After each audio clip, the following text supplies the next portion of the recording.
Eu até imitava o William Bonner, né? Ele até deixou de fazer isso.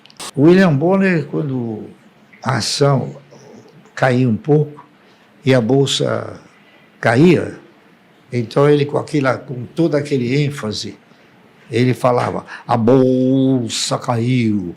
Você tinha a sensação que você ficou pobre de repente. E não é, né? Ele nunca falou, a bolsa subiu. Mas ele falava com um ênfase desgraçado, a bolsa caiu. O meu patrimônio caiu de 4 bilhões e 400 para 3 bilhões e 700.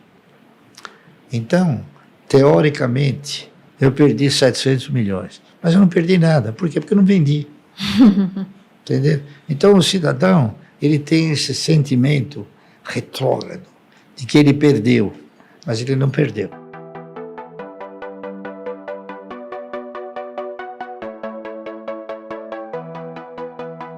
Já, Barsi, para saber o quanto do seu patrimônio veio, por exemplo, após, vou dar uma idade X aqui, 65 anos, porque o Warren Buffett lá fora, uma das coisas muito divulgadas sobre ele é que hoje a riqueza dele é de uns 110 bilhões, se eu não me engano, de dólares. E disso, 107 bilhões vieram após os 65 anos. Você sabe o quanto que veio na sua vida, assim, depois que você já estava aposentado, entre aspas? Olha, nós temos uma diferença muito grande. O Warren Buffett, ele administra um fundo. E o fundo não é só dele.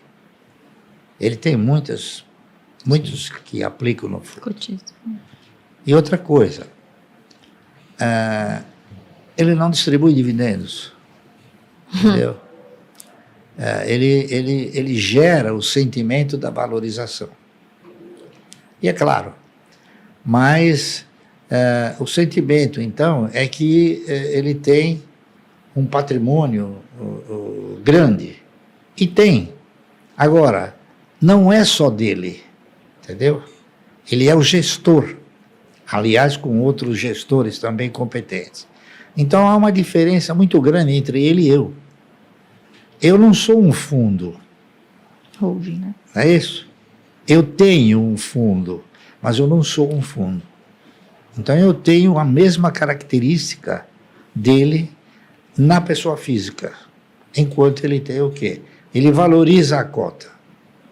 Está correto? Então, o cidadão ganha na valorização da cota. Ele não distribui dividendos. Eu não, eu tenho o meu dividendo. Entendeu? Nós temos assim...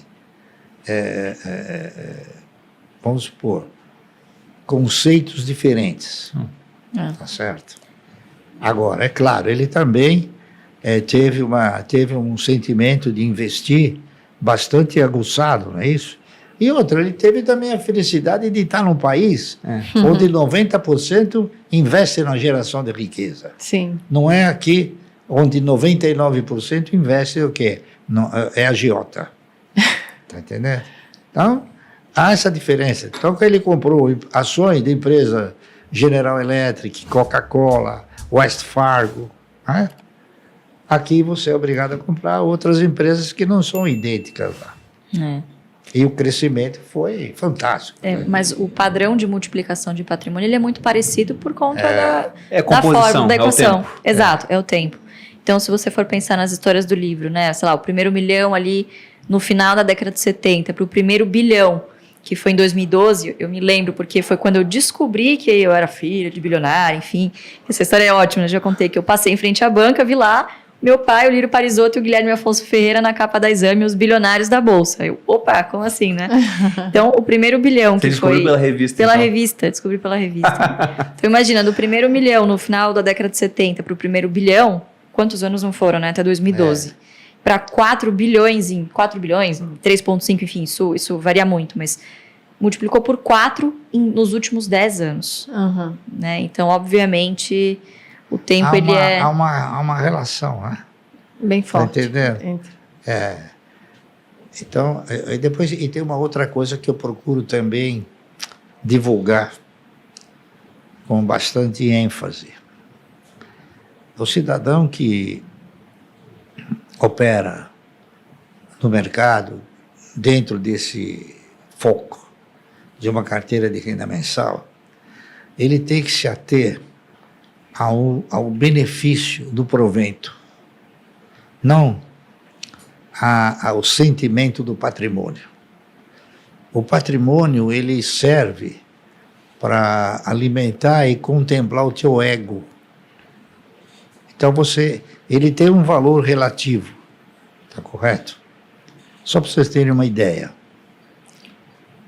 em aproximadamente 6 meses, o meu patrimônio caiu de 4 bilhões e 400 para 3 bilhões e 700.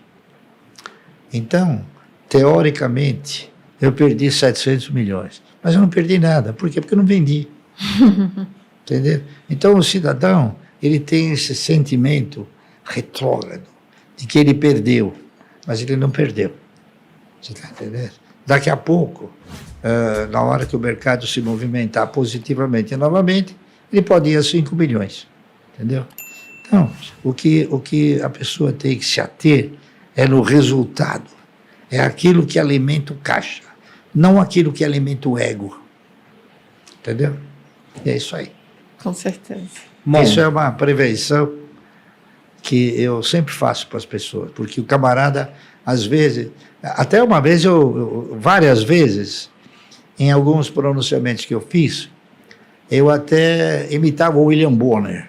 Né? Ele até deixou de fazer isso. É verdade. O William Bonner, quando a ação caía um pouco e a bolsa caía, então ele com todo aquele ênfase, ele falava, a bolsa caiu. Você tinha a sensação que você ficou pobre de repente. E não é, né? não, verdade. A bolsa caiu, como ela pode subir? Ele nunca falou, a bolsa subiu. Mas ele falava com um ênfase desgraçado, a bolsa caiu. E eu imitei ele várias vezes e ele deixou de falar isso. Foi bom. Barsi,